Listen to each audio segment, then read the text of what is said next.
Hello বন্ধুরা, তোমরা সবাই কেমন আছো? আশা করি ভালো আছো, আর আমিও ভালো আছি। তো আমাদের বাংলার 15 তারিখে ছিল শ্মশানকালী মায়ের পুজো। তাই বাবা সেতল দিয়ে এসে বলল যে তাহলে ছেলেটাকে ঠাকুর দেখাতে দেখিয়ে নিয়ে আসি, কারণ রাতের বেলায় ও আর ও ওর টাইম হচ্ছে না নিয়ে যাওয়ার। তো বাবাই বললো তোদেরকে ঘুরিয়ে নিয়ে আসি। বললাম চলো তাহলে। রেডি হয়ে রেডি হয়ে চলে গেলাম শ্মশান কালীতলায়, আমাদের এইখানেই পাশের গ্রামে। দেখে এই গাড়িগুলো দেখে তো ছেলেটা চাপবো চাপবো করে মানে করছিল। আমি বললাম না, বাবা বলছে ভয় খাবে। আমি বললাম না না, ভয় খাবে না, চাপাও, কিছু হবে না। সে আবার চাপিয়ে কি বিপদে পড়েছি জানো বন্ধুরা।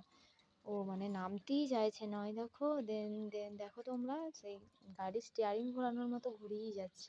কতবার বলছি নাম নাম, কিছুতেই নামে না। আর এই ঘুরোনো গাড়িগুলো এই প্রথমই ও চাপলো, কারণ ওর বয়স তো তেমন হয়নি, এখনো 2 বছর মানে পূর্ণ হয়নি। তো চাপাতেও ভয় খাচ্ছিলাম, যদি মাথা ফাথা ঘুরে যায়। পাশ থেকে বলছি যে বেশি ঘুরিও না, মাথা মাথা ঘুরে যাবে তাহলে। আর ওকে নামতে বলছি, নামছে না বলে আমি খানিকগুলো ছবি তুলে নিলাম ওর সাথে, দেখতেই পাচ্ছ তোমরা, দাঁড় করিয়ে। তা মায়ের কাছে গিয়ে মাকে প্রণাম করে এলাম। আর ও না মায়ের কাছ থেকে আসতেই চায় না। আর তোমাদের যদি এই ভিডিওটা ভালো লেগে থাকে তাহলে অবশ্যই লাইক কমেন্ট করে দেবে। আর সকলে ভালো থাকবেন, সুস্থ থাকবেন।